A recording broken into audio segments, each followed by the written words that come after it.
欢迎来到巴巴娱乐呀频道，请订阅频道，所以大家不要错过当天最热门的新闻。我们今天的时事通讯包括以下内容：沉香如屑诚意进江市，演技艺人三角如何重构仙侠角色美学？一、角色解构，从标签化到人性光谱的跨越。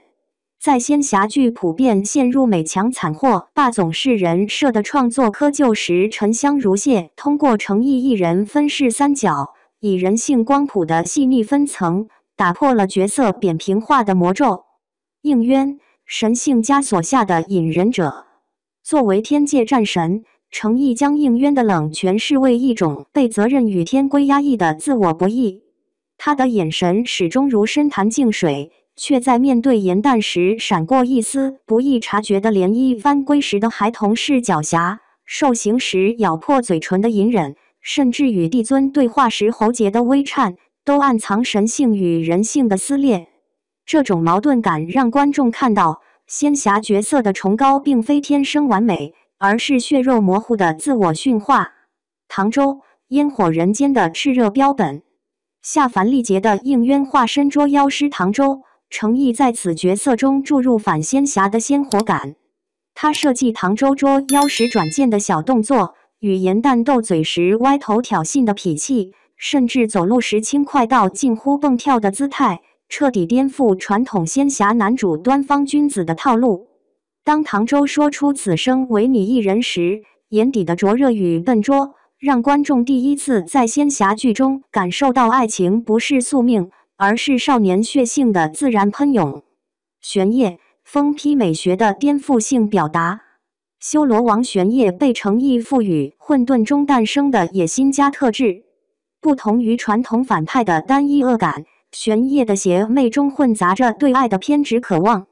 重伤逃亡时染血的指尖轻抚染青脸颊，一句做我的帝后拔在蛊惑与卑微间反复横跳，诚意用沙哑声线与病态微表情，将角色塑造成恶的诗人。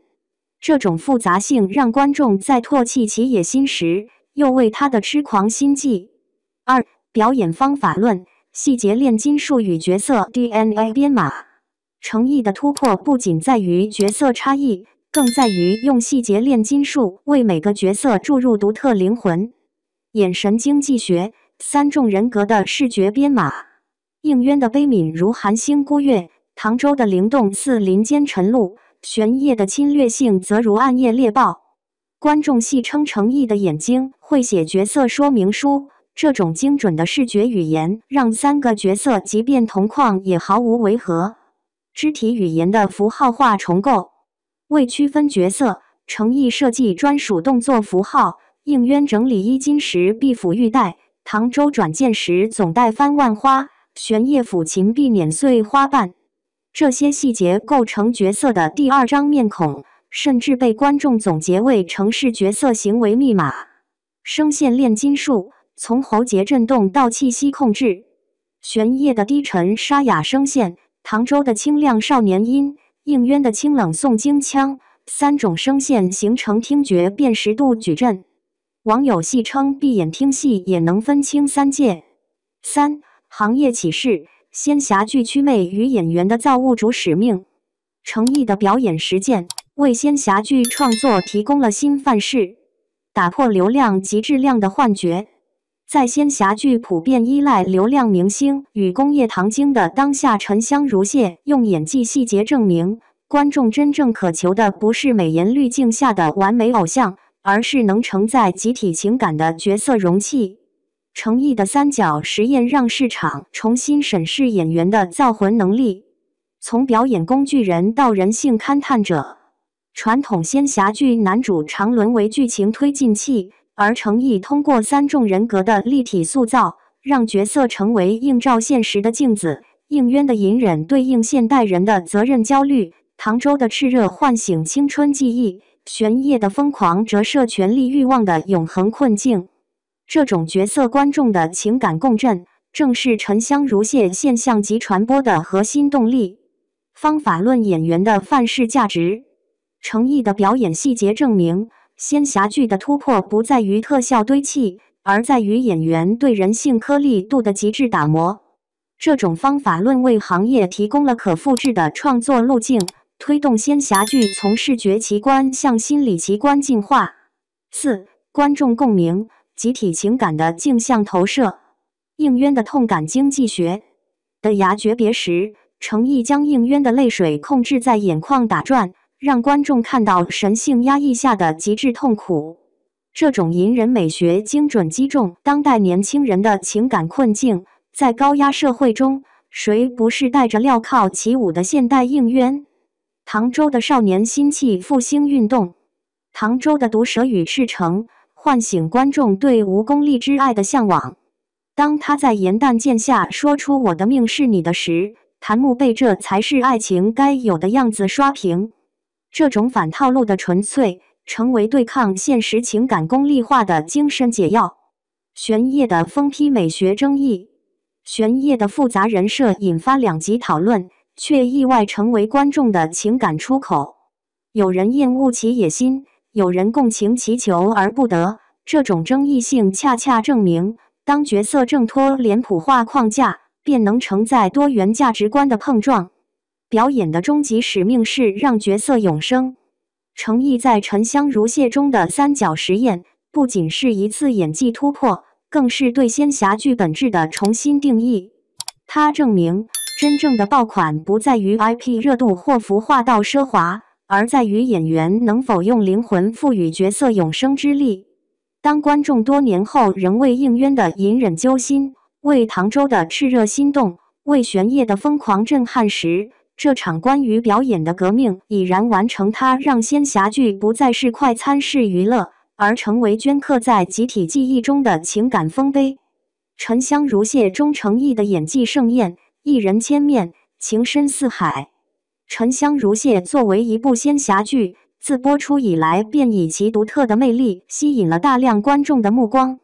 其中，程毅作为该剧的男主角，以其精湛的演技和深情的演绎，成功塑造了应渊、唐周和玄烨这3个截然不同却又同样深入人心的角色，为观众带来了一场视觉与情感的双重盛宴。程毅在《沉香如屑》中的表现堪称惊艳，他饰演的应渊是天界的战神，也是4大帝君之首。程毅将应渊的高冷内敛、心怀天下的形象刻画得淋漓尽致。他的眼神中既有对苍生的怜悯，也有对规则的坚守，让人不禁为他的坚定与执着所打动。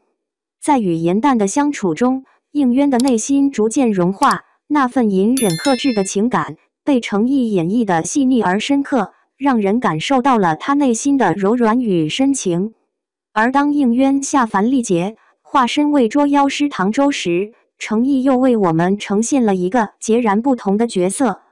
唐周活泼开朗，勇敢无畏，他的傲娇毒舌和意气风发，与应渊形成了鲜明的对比。程毅通过肢体语言和表情的微妙变化，展现了唐周的直接和率真，让人仿佛看到了一个全新的灵魂在世间游走。除了应渊和唐周，程毅还饰演了修罗族尊主玄烨。这个角色虽然出场不多，但却给观众留下了深刻的印象。玄烨野心勃勃，冷酷无情，他的目标是统一6界，成为6界之主。程毅将玄烨的霸气与野心展现得淋漓尽致，同时也不失柔情与深情。他的每一个动作，每一句台词，都充满了力量和决心，让人感受到了他内心的挣扎与矛盾。在《沉香如屑》中，程毅一人分饰3角，展现了其非凡的演技和深厚的表演功底。他不仅能够准确把握每个角色的性格特点，还能够将角色的内心世界演绎得淋漓尽致。无论是应渊的沉稳内敛，还是唐周的活泼开朗，亦或是玄烨的霸气冷酷，程毅都能够将其演绎得恰到好处，让人感受到了他作为演员的专业与敬业。除了演技之外，程毅在《沉香如屑》中的表现还体现在他对角色的深刻理解和塑造上。他不仅仅是在演绎一个角色，更是在用心去感受和体验这个角色。他通过细腻的表演，将角色的情感变化和心理状态展现得淋漓尽致，让观众能够更加深入地了解和感受这个角色。总的来说，程毅在《沉香如屑》中的表现堪称完美。他以其精湛的演技和深情的演绎，成功塑造了应渊、唐周和玄烨这三个截然不同却又同样深入人心的角色。他的表演不仅赢得了业内人士的认可，更赢得了观众的喜爱和赞誉。他的每一个角色都让人印象深刻，每一个表演都让人为之动容。相信在未来的演艺道路上，程毅会继续为我们带来更多精彩的作品和角色。